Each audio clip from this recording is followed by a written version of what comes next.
niwemera kwakira Yesu nk'umwami n'umukiza, ubuzima bwe burahita buhinduka. Nta kindi Yesu rero uyu munsi yaje kukubwira ngo emera ko akuruhura. Ukeneye kuruhurwa na Yesu, uyu munsi wegere Yesu akuruhure. Yesu aravuga ngo mwese abarushye n'abaremerewe nimuze munsange ndabaruhura. Akigera kwa Zakayo nta kindi yakoze, ntago yigeze avuga ikindi. Zakayo ngo yari akibona Yesu yurira igiti. Aka kanya we ntago agusaba kurira igiti, arasaba kumvira ijambo ukamwizera. Aravuga ngo mwese abarushye n'abaremerewe nimuze munsange ndabaruhura.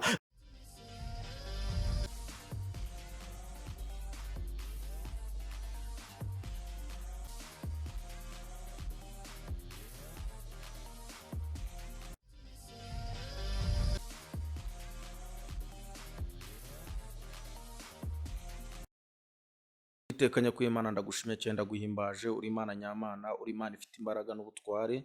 Muri aka kanya mwami tuguciriye bugufi, izina rye rihabwa icyubahiro. Ndakwinginze muri aka kanya tugiye kumva ijambo ryawe, riba ijambo ridasanzwe. Bibiri ijambo ryawe mu Uwera wa Isiraheli mu Baheburayo 4:12 aravuga ngo kuko ijambo ry'Imana rizima rifite ubutware n'ubushobozi, rifite ubutware bwo gufata Uwera wa Isiraheli ibintu bikabitandukanya. Ijambo ryawe rirabohora kandi ijambo ryawe riraruhura. Ndakwinginze ngo imbaraga z'ijambo zize kugaragara muri aka kanya. Turagushimye kwirigaragaza muri byose, icyo ni kibikiye mu izina rya Yesu, amen. Yesu ashimwe cyane bene data, abanyumva aka kanya mwese. Ijambo uyu munsi tugiye kuganiraho riravuga ngo mwese abarushye n'abaremerewe nimuze munsange ndabaruhura. Hari igihe wenda waba uba ufite bikuruhije aka kanya, ariko nta kindi cyakuruhura ni Yesu. Rero muri aka kanya tugiye kwinjira mu kanya k'ijambo, ariko uwo mugiye kuriganira ni Mutoni Alexis, Pasiteri Mutoni Alexis. Turaza kubana kandi icyo nizera nuko hari birahinduka ku buzima bwawe. Nimba wari ufite ikintu kikuruhije, icyo uraza kuruhuka. Nimba ufite umutwaro ukomeye, wizere yuko uwo mutwaro utazongera kuwubona ukundi, kubera Yesu nta kindi cyamuzanye ni ukugira ngo aruhure abantu imitwaro bafite. Umutwaro wowe ufite aka kanya, nimba ufite umutwaro w'ibyaha, nimba ufite umutwaro w'ibyakunaniye, nimba ufite umutwaro w'ibyakuruhije, wenda abantu bakujyana mu bapfumu iminsi yose, uyu munsi uraruhurwa n'Imana. Reka twihuse dusome ijambo ry'Imana dusanga muri Matayo 11:28 haravuga ngo mwese abarushye n'abaremerewe nimuze munsange ndabaruhura. Yesu ashimwe cyane. Ijambo ry'Imana riratubwiye ngo mwese abarushye n'abaremerewe nimuze munsange ndabaruhura.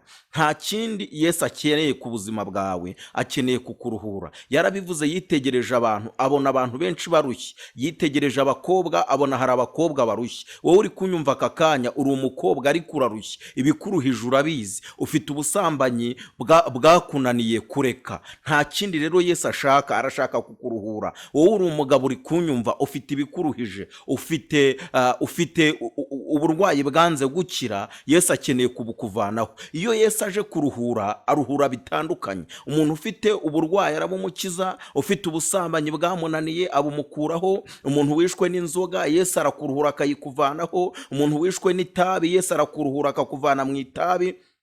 Yarabivuze, arabivuga yitonze, aravuga ngo mwese abarushye n'abaremerewe nimuze munsange ndabaruhura. Ntago yavuze Abanyarwanda, ntago yavuze abazungu, ntago yavuze uwo ari we wese, yavuze abantu bose barushye. Abaruhijwe n'iminsi, abaruhijwe n'ubuzima, abana b'imfubyi barushye, iwabo barapfuye wowe urasigara ariko urarushye. Nta wundi rero wakuruhura. Ntago waruhurwa n'imiryango yawe, ntago waruhurwa n'abo mubana, nta nubwo waruhurwa n'abo muziranye, uraruhurwa na Yesu.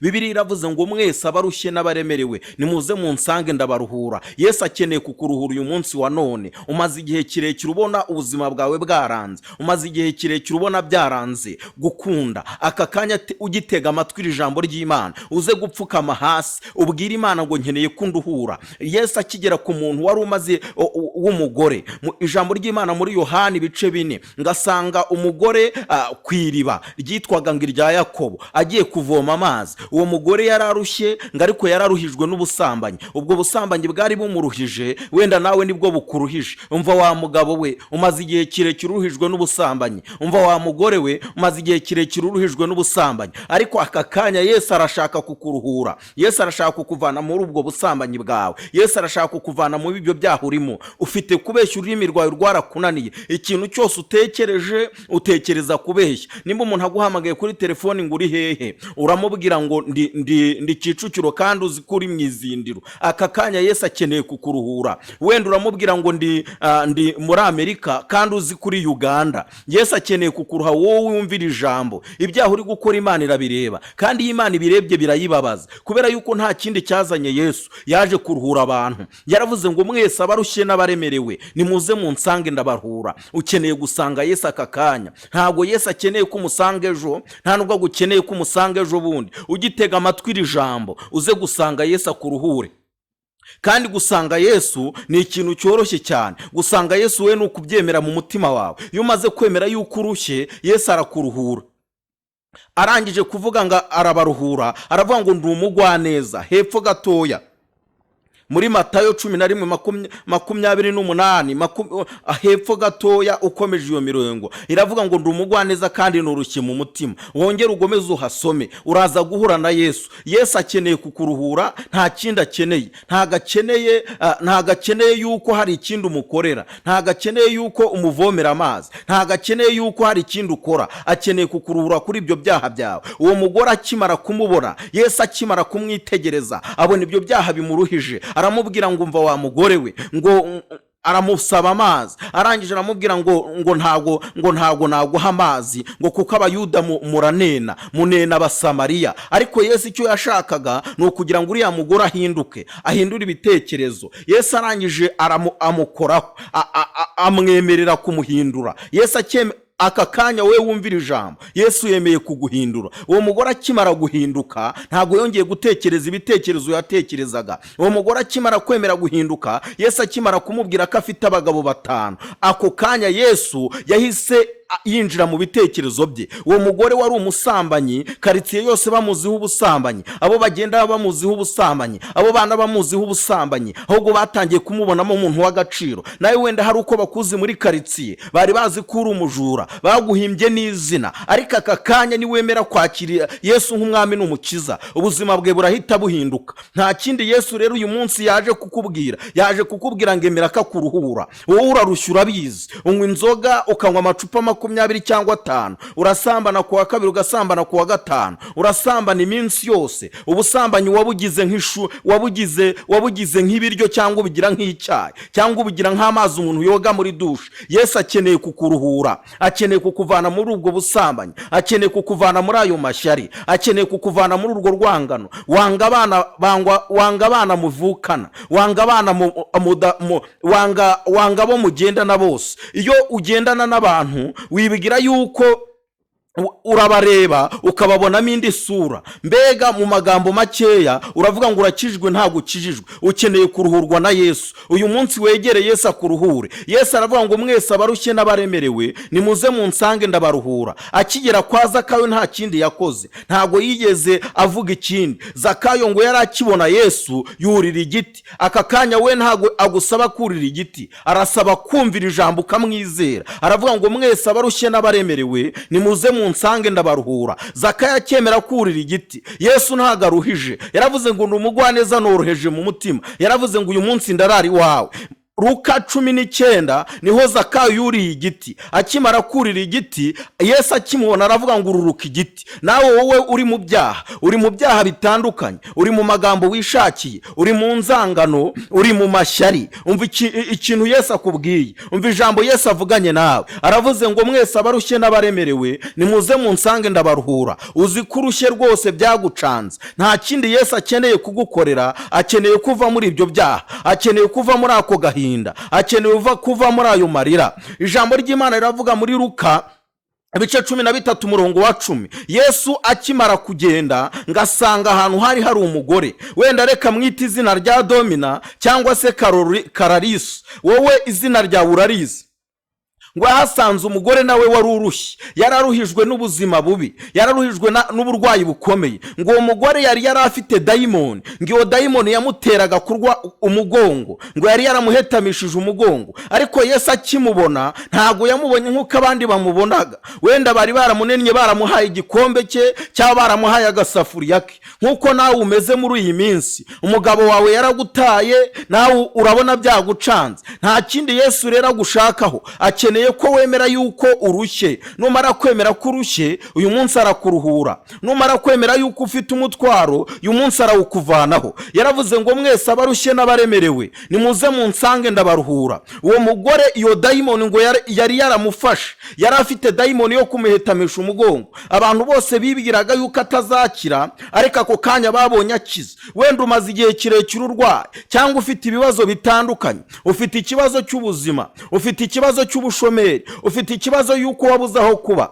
ufite ikibazo yuko wabuze amafaranga y'inzu, ufite ikibazo wa munyeshuri we cy'amafaranga y'ishuri. Ariko aka kanya niwizerera ijambo, umuryango wawe uraza gufunguka. Niwizerera ijambo, Yesu araza kukwigaragariza. Niwizerera ijambo, imbaraga z'Imana ziraza kumanukira ku buzima bwawe. Bibiliya ivuze ngo iki? Iravuze ngo mwese abarushye n'abaremerewe nimuze munsange ndabaruhura. Uyu mugore yari afite ukuruha, yari afite kuruha gukomeye. Abantu bose bari baramuvuyeho, abo mu miryango baramuvuyeho, abo bana baramuvuyeho, abo basengana baramuvuyeho. Ariko Yesu arangije kumureba, aramwitegereza, aravuga ngo mwese abarushye n'abaremerewe.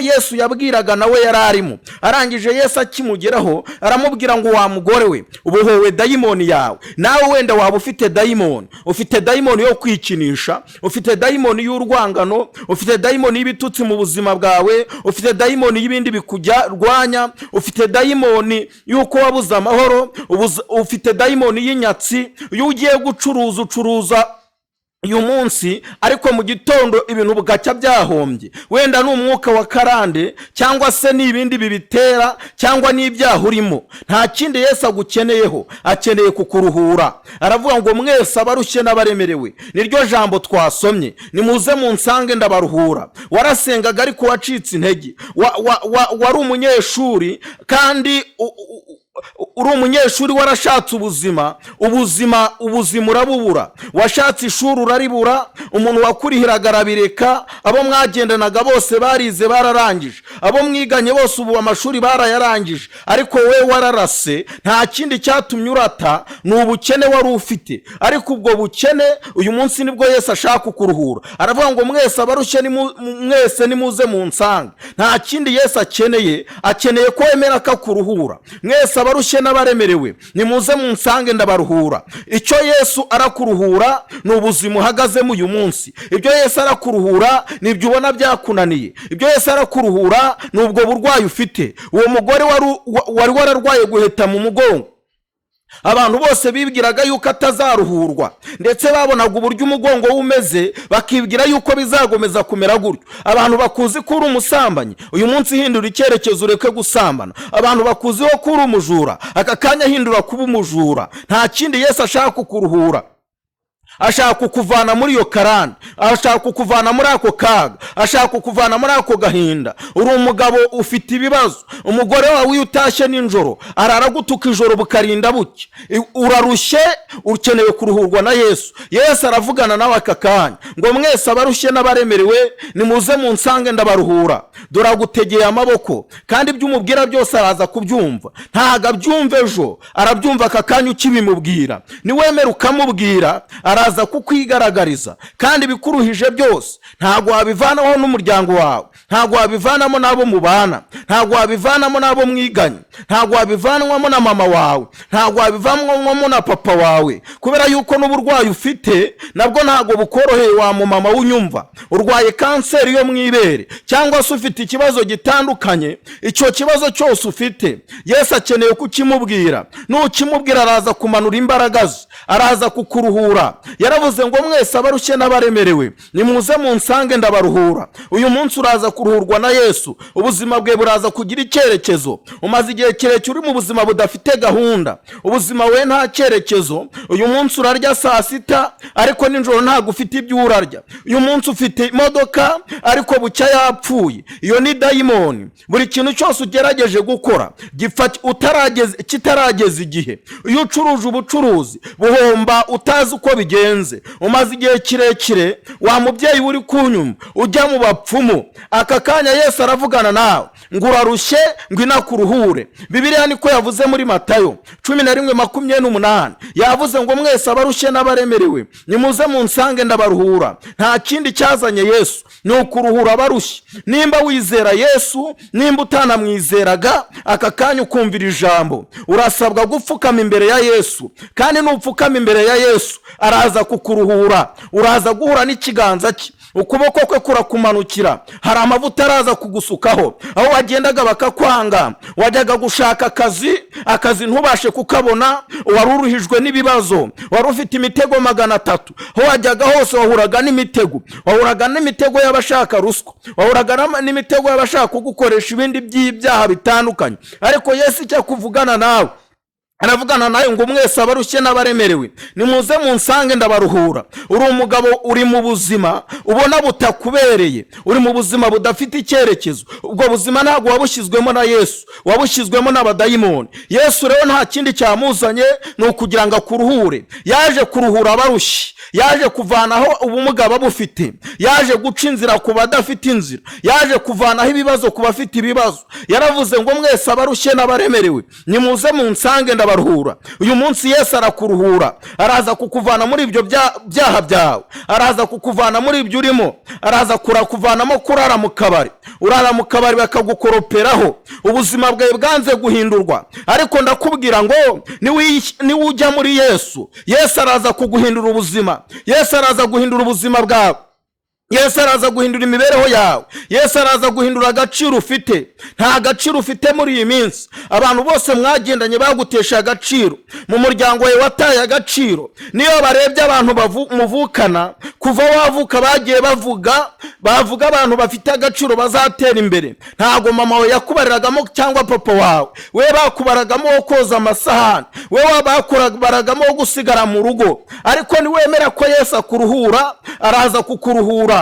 Nta kindi cyazanye Yesu ni ukugira abwira imbohe ko zibohowe, abwira impumyi ko zihumutse. Nta kindi cyazanye Yesu nukiranga kuvana ibyakwizingiyeho. Umaze igihe kirekire ubuzima bwe bwizingiyeho n'ibibazo bitandukanye. Yesu aravugana nawe ngo arashaka kukuruhura. Umva wa mubyeyi we, iyo ndwara ufite ntago ari yo kukwica, niyo guhesha Imana icyubahiro. Umuntu wari umaze imyaka 38 ari ku kidendezi, Yesu yamugiriye neza, Yesu aramubohora. Yesu wamuruhuye niwe wakuruhura. Umaze igihe kirekire wa musaza we, umaze igihe kirekire ubuzima bwawe bwaranze, ariko aka kanya Yesu arashaka kukuruhura. Amadeni arakurembeje, abana bawe babuze ay'ishuri wa mugabo we, Yesu akeneye kukuruhura. Aravuga ngo mwese abarushye n'abaremerewe nimuze munsange ndabaruhura. Nta kindi Yesu yavugaga, yafataga ku mpande zose. Iri ni ijambo ridasanzwe, ni ijambo rica inzira, ni ijambo ryirukana abadayimoni, ni ijambo ryakuzitura aka kanya, ni ijambo ryaguha ubuzima, ni ijambo ryaguha icyerekezo, ni ijambo ryahindura ubuzima bwawe, ni ijambo ryakuvana ubuzima bubi, ni ijambo riragukiza indwara, ni ijambo rikumanukiye, ni ijambo rirakugirira icyitegererezo, ni ijambo rirakuvana ikuzimu, ni ijambo rirakuvana mu buzima bwawe, ni ijambo rirazana inzu, ni ijambo rirazana imodoka, ni ijambo rirazana umucyo muri wowe. Halazele botabini manga kiyabo. Jambo ryiravuze ngo mwese abarushye n'abaremerewe nimuze munsange njyewe Yesu ndabaruhura. Nta kindi yavugaga, yashakaga yuko mumusanga.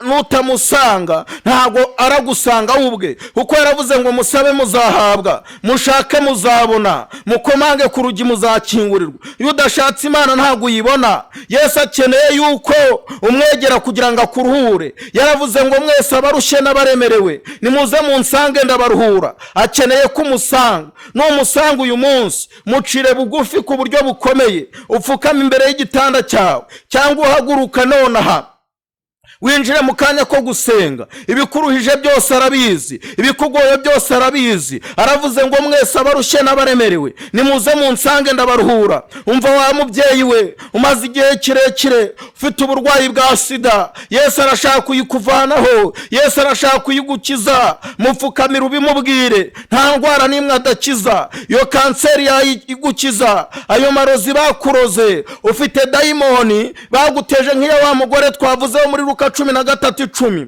Ufite dayimoni wo kuvunika. Iyo ugiye mu nzira urasitara ugashiduka wavunitse, cyangwa iyo ugiye kuri moto horohori ukora impanuka. Izo ni imbaraga z'umwijima ziri kukurwanya.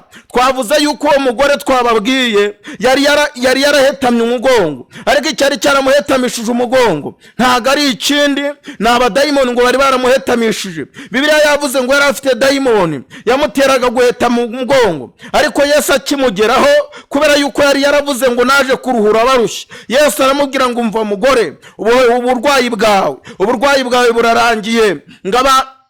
Abayoboraga isinagogi, umugabo wayoboraga isinagogi avuga ijambo rikomeye, aravuga ngo bajye baza ngo mu minsi yo gukiriramo, ngo iminsi itari y'isabato. Yesu ntago agendera ku munsi uwo ari wo wose, Yesu arakiza iminsi yose. Hari ijambo yigeze kuvuga muri Yohana, aravuga ngo data arakora iminsi yose, nanjye ndakora iminsi yose. Umaze igihe kirekire wararushye, Yesu arakuruhura uyu munsi. Umaze igihe kirekire warataye ubwenge, uyu munsi Yesu aragarura ubwenge bwawe nta kindi cyabujyanye, ni ibibazo urimo. Iyo wicaye ahantu wumva wabuze icyerekezo, iyo wicaye ahantu wumva ubuzima bwawe bwaranze, washakiye mu nshuti biranga, ushakira mu baturanyi biranga, ushakira mu bo mubana biranga, ariko Yesu avuze ijambo rikomeye, aravuze ngo mwese abarushye n'abaremerewe nimuze munsange ndabaruhura. Umva papa, umva wa mubyeyi we uri kunyumva aka kanya, inzoga yarakunaniye, kureka itabi byarakunaniye,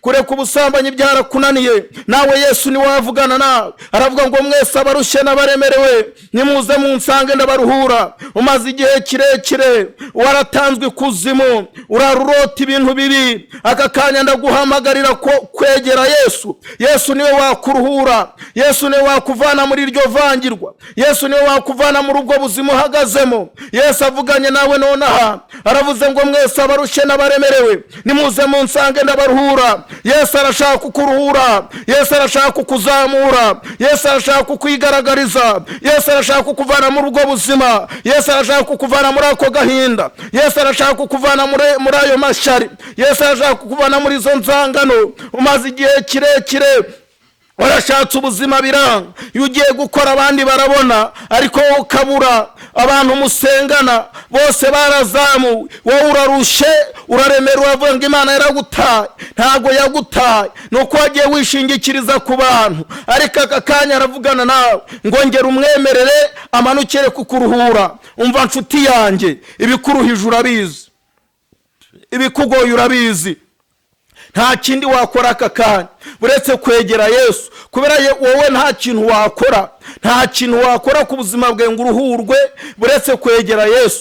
Yarabivuze ngo mwese abarushye n'abaremerewe nimuze munsange ndabaruhura. Uyu munsi Yesu arakuruhura. Ufite ibibazo bitandukanye, nagiye mbona abantu benshi bagiye baruhurwa na Yesu. Hari abari bafite uburwayi yaruhuye, hari abari bafite ibyaha babivuyemo, bahinduka abakozi b'Imana bakomeye. Wowe urakeneye kumwizera uyu munsi. Numara kumwizera ukamwemerera, ukavuga ngo nkeneye kunduhura, Yesu araza kukuruhura. Nushaka ntubumuzi ndetse ntube warigeze kumubona, Yesu araza kukuruhura. Woze kumucira bugufi gusa, uvuga ngo ni wowe nkeneye Yesu, kiriya kibazo naringiye kujyamo, wowe ngwino ukijyemo. Rwa rubanza nari mfite ndashaka kurumburanira, kiriya kibazo wari ufite abantu baragutangatanze impande zose, ubuzima bwawe bwose bugoswe n'abadayimoni, ariko ndakubwira ngo uyu munsi Yesu arakuruhura. Yesu naza kurwana uraza gutsinda, Yesu naza kukurwanirira. Yaravuze mu ijambo, aravuga ngo ubwo nzaza kugutabara ninde uzankoma mu nkokora. Umva nshuti yanjye, Yesu aje kukuruhura. Aka kanya rero tugiye kwinjira mu gusenga Imana. Ikibazo ufite urakizi, wenda wari uri mu byaha bitandukanye, wenda wari umujura, wenda wari umusambanyi, wenda wari umusinzi, wenda hari ibindi wagenderagamo bidafite umumaro, cyangwa se ufite uburwayi bukomeye, ufite uburwayi ku buzima bwawe, urwara mu nda hadakira, urwara igifu, urwara kanseri, urwara sinizite. Aho uri ntabwo mpazi ariko Imana irahazi, aho uri ntabwo mpareba ariko Imana irahareba. Ngiye kugusengera Imana, uraza kubona impinduka mu buzima bwawe, uraza kuvaho wari uri, iyo nyatsi yari kurihira kuvaho, ubwo buzima wari uhagazemo urabuvamo. Umaze igihe kirekire uhagaze mu gikombe bita baka. Bibiliya ivuga ngo iki? ngo abameze nk'igikombe cyitwa baka Imana ihahindura ahantu h'amasoko. Uraza kumanukirwa n'imbaraga z'Imana. Baguteretse ku katebe k'igisuzuguriro, niko abadayimoni bakwicajeho, ariko ako gatebe bakwicajeho Imana uyu munsi iragatwika. ubwo buzima bakwambitse, bafashe igikanzu cy'umukara bakikwambika mu mutwe, baravuga ngo ugomba kugira igisuzuguriro. Ariko naje kukubwira ngo uyu munsi uraruhurwa na Yesu. Hari imbaraga z'Imana zirakumanukira, amavuta y'Imana agiye kukuzaho. Nyitangira kugusengera, uraza kumva impinduka mu buzima bwawe. Nyitangira kugusengera, imbaraga z'Imana hari ibyo ziracagagurika, imbaraga z'Imana zirazingura ibiganza byawe, imbaraga z'Imana zirinjira mu bwo bucuruzi, imbaraga z'Imana zirinjira mu mutima wawe. Ako gahinda ufite kararangiye, ubwo buzima ufite budafite impinduka, aka kanya bugiye kugira impinduka. Ujya mu buriri n'umugabo wawe, nta kintu kigikoreka cyo mu buriri. Satani yari yinjiye, yagushyize icyangiro ku mugabo wawe. Iyo umugabo wawe kwitegereje akubona nk'umuntu udafite umumaro, mwaba muri kumwe ku buriri akumva byamanye nk'umugabo mugenzi we. Ngiye kugusengera Imana, uraza kubona ubuzima. Umva wa mubyeyi we, umaze igihe kirekire warabuze umwana. Yesu aravuze ngo mwese abarushye n'abaremerewe muze munsange ndabaruhura. Yesu agiye kuguhereza umwana ukeneye, Yesu agiye kuguhereza ubuzima, Yesu agiye kuguha ijambo, Yesu agiye kongera kuzamure, agiye gukora ibitangaza ku buzima bwawe. Warurushye ariko Yesu arakuruhuye mu izina rya Yesu. Tugiye gusenga Imana, pfukama aka kanya imbere y'Imana. Tugiye gusenga Imana. Imiryango yafunze irafunguka. Nimba ukeneye amafaranga urayahabwa, nimba ukeneye gukira indwara irakira. Ubuzima bwe bugiye guhindura icyerekezo, ubuzima bwe bugiye guhabwa ijambo. Nta modoka wari ufite, aka kanya kira ko ntake mu biganza byawe. Wari umaze igihe kirekire warazinzwe, aka kanya urazinguwe. Wari umaze igihe kirekire ubuzima bwawe buri ahantu hadafatika, biraza gusobanuka. Uyu mwaka utararangira hari ikintu Imana ikoze ku buzima bwawe. Ubuzima bwe bugiye kugira icyerekezo. Wowe ubarira iminsi ku ntoki y'umwaka usigaje, hari icyo uraza guhura nacyo. Umaze igihe kirekire bagukoba, urasenga ufite ishurirwa, ariko ubuzima bwawe bwaranze. Aka kanya biraza gukunda. Ugenda mu nzira abantu baragukoba, aka kanya ntabwo bazongera kugukoba, kubera Yesu hari icyo akoze ku buzima bwawe. Aka kanya zamura amaboko yawe dusenge. Uwiteka nyakubahwa Imana, umwana wenda musengeye, akanya nawe ure n'imbaraga zawe, ikiganza cyawe nikimukoreho. Ubuzima bwe butari bufite icyerekezo nibugira icyerekezo. Ubuzima bwe nibuhure na Yesu, nibuhure n'ijambo ryawe, nibuhure na Mateyo 11:28. Reka yakire kuruhurwa, reka yakire kuruhurwa, akira kuruhurwa mu izina rya Yesu. We warushatse ubukwe buranga, ubukwe bwagiye wagiye ubupanga bugapfa, wagiye winjira mu kazi ugakora amezi abiri bagakwirukana. Aka kanya ruhurwa na Yesu. Yesu agiye kukuremera ibifatika, akira ibifatika, akira ibifatika. Umva wa mugabo we, akira ibifatika. Wa mudamu we, akira ibifatika. Uburwayi buri kuriho ndabucagagura. Umva wa muntu urwaye, akira gukira. Hari ikiganza kimanutse mu ijuru, hari ikiganza cyuzuye kwe, hari ikiganza kimanutse mu ijuru, aka kanya kigukozeho. Akira gukira mu izina rya Yesu wa Nazareti. Dushimye Imana kubw'ibitangaza ikoze uyu munsi. Akira ijambo ry'Imana. Wari kumwe na Pasiteri Mutoni Alegisi mu izina rya Yesu.